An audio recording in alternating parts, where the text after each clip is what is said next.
Salmo de número 84, quando o salmista diz no versículo 11: porque o Senhor Deus é sol e escudo, o Senhor dá graça e glória, nenhum bem sonega aos que andam retamente. Repetindo, porque o Senhor Deus é sol e escudo.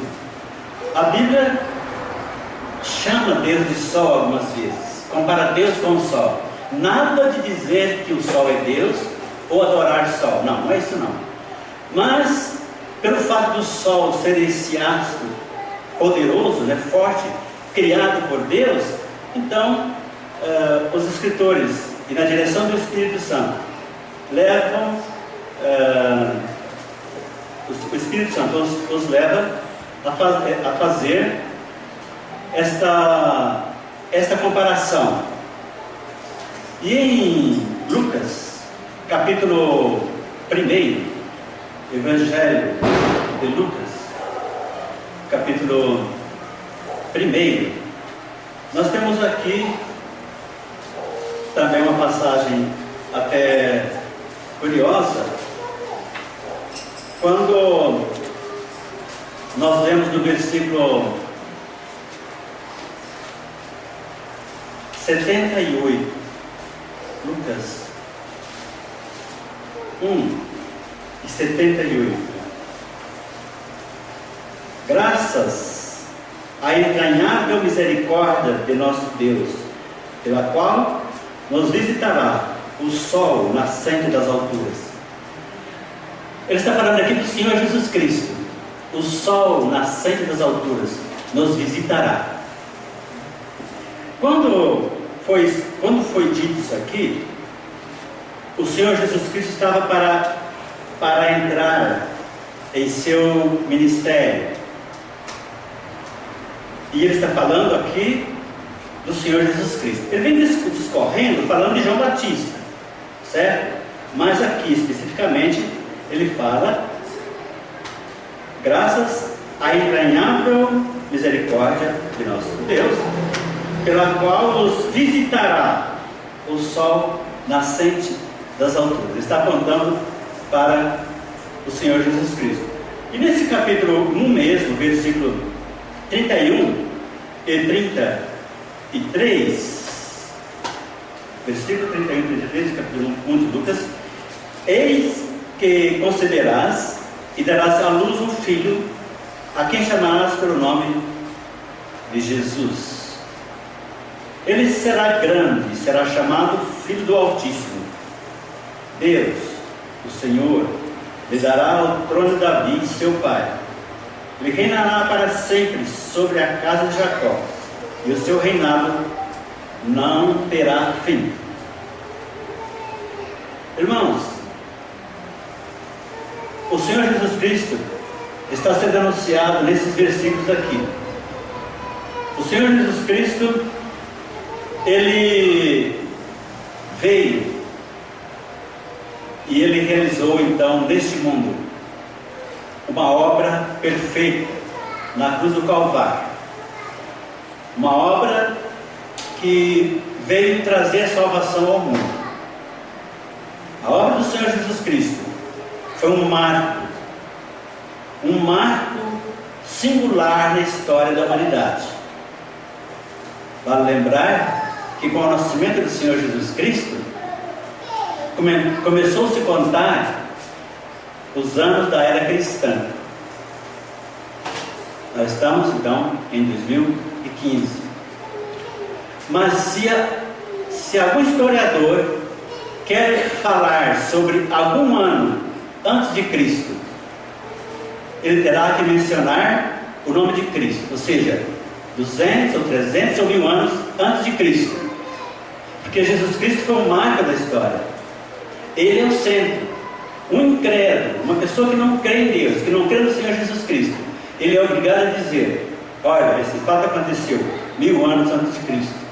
Ele terá que dizer, mesmo ele não crendo em Jesus Cristo, porque Jesus Cristo é o marco da história da humanidade. Ele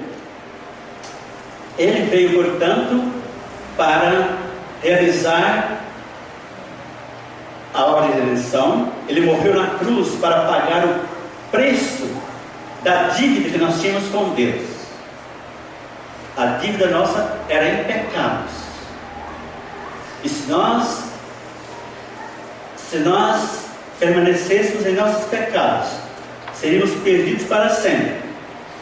Então, Deus sabia que para nós sermos reconciliados com Ele, era necessário que alguém morresse na cruz, mas um alguém que fosse santo. Deus não via ninguém santo, mas Ele viu o Senhor Jesus Cristo, que viveu uma vida santa desde o início até o fim da sua existência na terra. E Ele, com a sua santidade, com a sua pureza, Ele foi até a cruz e lá Ele morreu, vertendo o seu sangue precioso. E para cumprir Hebreus 9:22, que está escrito: e quase todas as coisas, segundo a lei, se purifica com sangue, e sem derramamento de sangue não há remissão. Então, para sermos remidos, redimidos, purificados, transformados, era necessário o derramamento de sangue. E o Senhor Jesus foi até a cruz para fazer isso. E daí pagou então a nossa dívida com Deus, nossa dívida em pecado. E o Senhor pôde fazer isso porque Ele tinha idoneidade, tinha santidade, e Ele cumpriu toda a justiça, satisfez a justiça divina. A partir daí começou-se o período da graça, começou-se o dia do verão, começou-se a anunciar a mensagem do Evangelho, que apresenta a salvação. E quando nós anunciamos o Evangelho, quando o Evangelho é pregado e uma pessoa se converte, isto significa colheita. Colheita. Quando a pessoa se rende a Deus, ao Senhor Jesus Cristo, ela está atendendo a mensagem do Evangelho. Nela foi semeada a palavra, essa palavra germinou, essa palavra cresceu e deu frutos. Aí está a colheita. E esta colheita está se perdurando até os nossos dias. Os dias que nós estamos vivendo, desde o Senhor Jesus Cristo até agora, esse período da graça é entendido figuradamente como a estação maravilhosa do verão, onde semeadura está sendo feita, onde também a colheita está sendo feita. Mas o versículo diz assim: findou o verão, ou passou a colheita, findou o verão, e nós ainda não estamos salvos. Esta frase, ela está sendo dirigida especificamente para aqueles que ouviram o Evangelho, aqueles que já viram que outras pessoas se converteram, pessoas que sabem que o período da graça está chegando ao seu fim, esse verão está chegando ao seu fim, e essas pessoas ainda não se entregaram ao Senhor Jesus Cristo. Esta é uma advertência. O verão está passando, o verão está chegando ao seu fim, e é necessário que você seja salvo antes que a colheita termine. Ou seja, Deus tem o seu tempo para todas as coisas. Teve o tempo do profeta escrever isto, e quando ele escreveu isso aqui, o profeta foi usado por Deus para falar de Israel, porque Deus lutou com Israel. Deus queria ver Israel sendo uma nação modelo, uma nação exemplar diante das demais nações, mas Israel não foi. E foram muitos profetas que Deus enviou para pregar, para conduzir o povo. Mas o povo, como diz a própria palavra, sempre foi casa rebelde. Daí Deus usa o profeta Jeremias para chegar e transmitir essa palavra.